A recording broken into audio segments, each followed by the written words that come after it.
I'm Monty Phelps. I run the House Sun Group at Cross Country Mortgage, and I'm joined today by Heather Gill with eXp Realty. She has a fantastic team there that she is running, and so she has stepped away from that just for a minute here to join us at TexasElder.care to answer a question that we had come in that we thought she would be the most qualified person to talk about. Heather, the question is, my elderly parents bought a home for us, and now we need to take over the responsibility of buying the home.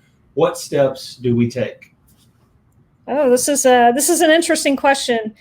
I had something similar a little while back, kind of related. So the elderly parents bought it for the kids because they just couldn't quite qualify, but they wanted them to be in a home, so they bought it.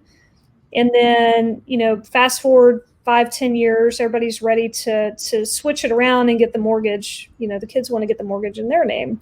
And so, I know this is very doable. From my perspective as a real estate professional, I really rely on my team and people that I know that are experts in this field. So I know, Monty, you probably can speak to this. And then also Jenna's our attorney. There are probably things that can be done with like the mortgage note, maybe some other things like that. But Monty, I think you had some ideas around this when we talked about this recently.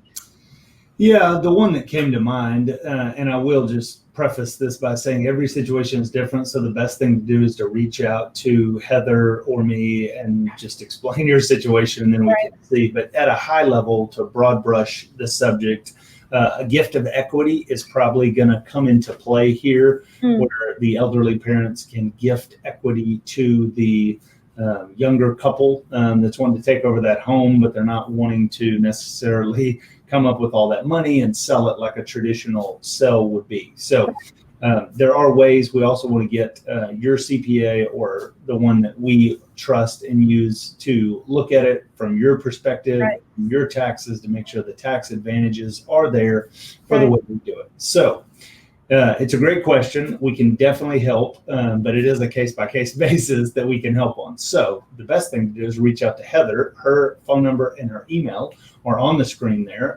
She has a wealth of knowledge in this area and many others. So definitely reach out, phone number there, email there. Either one works for her. She's very responsive. You're going to enjoy getting to know her. We really appreciate you coming on, Heather, taking a minute out to answer that question. No, absolutely. And, sometimes the best answer is, let me get with one of my trusted professionals. So, no, absolutely. And Monty, thank you so much for having me on today. Yeah.